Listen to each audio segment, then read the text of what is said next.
Hello दोस्तों, welcome back to my YouTube channel Midcore medical lecture. दोस्तों आज हम बात करने वाले हैं एक बहुत ही कॉमनली प्रिस्क्राइब्ड पेन किलर के बारे में। जी हम बात कर रहे हैं ज़ीरोडॉल एसपी टैबलेट के बारे में। इस वीडियो में हम जानेंगे इसके यूजेस के बारे में, इसके डोजेस के बारे में और उसके साइड इफेक्ट्स के बारे में और कुछ इंपॉर्टेंट मिथ्स जो लोगों के दिमाग में होते हैं। तो वीडियो को एंड तक ज़रूर देखें क्योंकि ये वीडियो आपकी हेल्थ से जुड़ी एक ज़रूरी जानकारी देगी। तो चलिए दोस्तों वीडियो में आगे बढ़ते हैं और टॉपिक को शुरू करते हैं। हम बात करें ज़ीरोडॉल एसपी टैबलेट के बारे में। आज हम बात करने वाले हैं एक बहुत ही कॉमनली यूज होने वाली पेन रिलीफ मेडिसिन के बारे में। जी हाँ, ज़ीरोडॉल एसपी के बारे में। ये टैबलेट अक्सर डॉक्टर प्रिस्क्राइब करते हैं जे किस कंडीशन में, तो जैसे कि मसल पेन हुआ, जॉइंट पेन हुआ, इंजरी किसी तरह की अगर हो गई है और पोस्ट ऑपरेटिव स्वेलिंग के लिए इस टैबलेट का इस्तेमाल करते हैं। ज़ीरोडॉल एसपी एक कॉम्बिनेशन मेडिसिन है जो 3 अलग अलग इंग्रेडिएंट्स से मिलकर बने होते हैं जो पेन और इन्फ्लामेशन को इफेक्टिवली कंट्रोल करता है। इस वीडियो में हम जानेंगे इसके इंग्रेडिएंट्स, काम करने का तरीका, इसकी यूजेस के बारे में और इसके डोजेस के बारे में और इसके साइड इफेक्ट के बारे में और कुछ कॉन्ट्राइंडिकेशन के बारे में और कुछ इंपॉर्टेंट मिथ जो लोगों में फैले हुए हैं। तो दोस्तों अगर इस टैबलेट के इंग्रेडिएंट्स के बारे में बात करें तो ये 3 पावरफुल कंपोनेंट्स से मिलकर बने होते हैं। पहला जो होता है एसिक्लोफेनेक होता है, दूसरा जो होता है पैरासीटामोल होता है और तीसरा सेरोटियोपेप्टाइडेज होता है।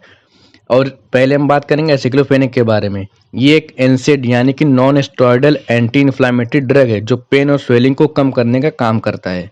उसके बाद पैरासीटामोल जो कि हर कोई जानता है, ये एक एनाल्जेसिक और एंटीबायोटिक है जो क्या करता है, पेन को भी कम करता है और साथ साथ बुखार दोनों में काम करता है।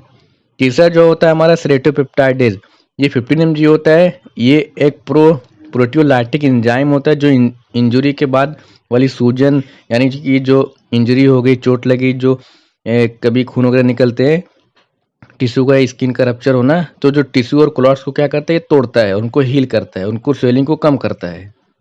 तो दोस्तों वीडियो में आगे बढ़ते और हम देखते हैं इसके वर्क मैकेनिज्म के बारे में बात करते हैं। पहले हम देखेंगे एसिक्लोफेनेक, इसका वर्क क्या होता है। ये कॉक्स-2 एंजाइम को ब्लॉक करता है जिससे पेन और स्वेलिंग के लिए रिस्पॉन्सिबल होता है। दोस्तों अब हम बात करते हैं कि ये कॉक्स-2 एंजाइम होता क्या है। तो ये एक तरह का प्रोस्टाग्लैंडिन नाम का एक केमिकल बनाता है जो क्या करता है, सूजन, लालपन, दर्द और बुखार के मतलब कारण जो होते हैं, जो कॉज होते हैं, वो क्रिएट करता है। तो ये क्या करता है कि इनको इनहिबिट करेगा तो एसिक्लोफेनेक, तो ये स्वेलिंग, सूजन, ये सब चीज़ें जो होती हैं कम हो जाएंगी। उसके अलावा पैरासीटामोल पैरासीटामोल दिमाग के पेन सेंटर को ब्लॉक करता है और फीवर भी कंट्रोल करता है, क्योंकि अगर बॉडी में कहीं स्वेलिंग हुई, चोट हुई, इंजरी हुई तो उसकी वजह से हमें फीवर भी आता है, तो उसके फीवर को भी कंट्रोल करता है।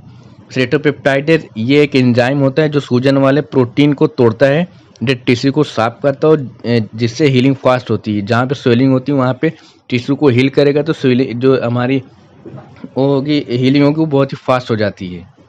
अब हम दोस्तों ये टैबलेट के यूजेज और इसके इंडिकेशंस के बारे में बात करते हैं। तो ज़ीरोडॉल एसपी कई तरह के पेन और इन्फ्लामेटरी कंडीशन में यूज़ होती है। ज़ीरोडॉल एसपी कई तरह के पेन और इन्फ्लामेटरी कंडीशन में यूज़ होती है, जैसे कि बैक पेन हुआ, मसल पेन हुआ, अर्थराइटिस जैसे कि ऑस्टियोआर्थराइटिस, रिमेटॉइड अर्थराइटिस हुआ, डेंटल पेन यानी दांत निकलना, दांत के ऑपरेशन के बाद अगर किसी तरह का पेन वगैरह होता है तो उस कंडीशन में टैबलेट का इस्तेमाल करते हैं। उसके अलावा इंजरी के बाद स्वेलिंग और पेन अगर हो जाता है, पोस्ट सर्जिकल या पोस्ट सर्जरी के बाद भी इस टैबलेट का इस्तेमाल करते हैं, जैसे कि जो दर्द और सूजन को कम करता है। ईएनटी यानी कि ईयर, नोज और जो थ्रोट के इन्फेक्शन होते हैं उनमें भी ईएनटी स्पेशलिस्ट होते हैं, इस टैबलेट का इस्तेमाल करते हैं।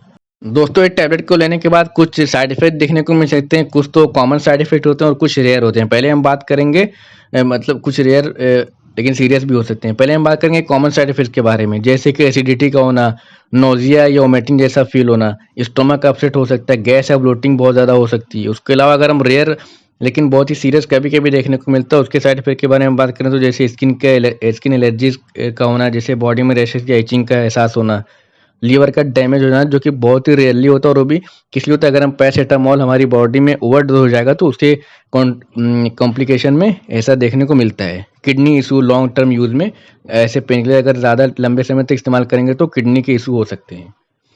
दोस्तों हम बात करेंगे इस टैबलेट के कुछ कॉन्ट्राइंडिकेशंस के बारे में। तो जैसे कि ये प्रेग्नेंट और लैक्टिंग वुमेन में ये कॉन्ट्राइंडिकेटेड होता है। लीवर या किडनी के पेशेंट में, पेप्टिक अल्सर या ब्लीडिंग डिसऑर्डर वाले अगर कोई पेशेंट हो तो उनमें ये कॉन्ट्राइंडिकेटेड होता है। उसके अलावा ब्लड प्रेशर ये हार्ट पेशेंट बिना डॉक्टर की सलाह के ना लें। अब हम दोस्तों बात करते हैं ड्रग इंटरेक्शंस के बारे में कि इस मेडिसिन को किस किस और मेडिसिन के साथ नहीं ले सकते। ज़िरोडॉल एसपी कुछ मेडिसिन के साथ रिएक्ट कर सकते हैं, जैसे कि ब्लड थिनर हो गया, जिसे हम हिपैरिन वगैरह या जैसे वारफेरिन एस्पिरिन वगैरह हो गए, इनके साथ देने से कुछ ड्रग इंटरेक्शन देखने को मिल सकते हैं। उसके अलावा अदर एनसेड जैसे कि आइबुप्रोफेन हुआ, डाइक्लोफेनेक हुआ, और अल्कोहल अगर कोई लेता है, कोई अल्कोहलिक पेशेंट है, जैसे कि लीवर का डैमेज का जो रिस्क होता है वो बढ़ जाता है। और मेथोट्रेक्सेट या लिथियम, इनका लेवल बॉडी में बढ़ सकते हैं। डॉक्टर को अपनी सारी करंट मेडिसिन ज़रूर बताएं। अगर कोई पेशेंट जाता है, अगर कोई भी है, अगर हम कभी भी किसी भी डॉक्टर के पास विजिट करने जाओ, तो जो जो आपकी पुरानी मेडिसिन चल रही है उसका बताना बहुत ही ज़रूरी और बहुत ही अहम रोल अदा करता है। हम दोस्तों टैबलेट से जुड़े कुछ मिथ और उसके रियलिटी के बारे में बात करते हैं। जैसे कि पहला मिथ एक है कि ज़िरोडॉल एसपी हर तरह के दर्द के लिए बेस्ट है, और इसकी सच्चाई की बात करें तो ये सिर्फ इन्फ्लेमेटरी पेन के लिए इफेक्टिव है, हर दर्द के लिए नहीं।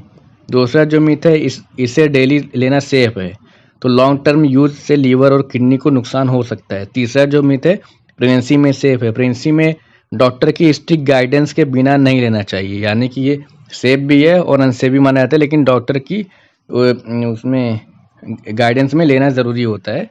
तो दोस्तों यहाँ पे हमारा वीडियो खत्म होता है, मिलेंगे हमारी न्यू वीडियो में नए टॉपिक के साथ। जो नए चैनल पे हैं दोस्तों, प्लीज़ चैनल को सब्सक्राइब कर लें, और सब्सक्राइब करने के बाद बेल आइकन को प्रेस करके नोटिफिकेशन को ऑन कर लें। वीडियो को लाइक करें, शेयर करें और कमेंट करें।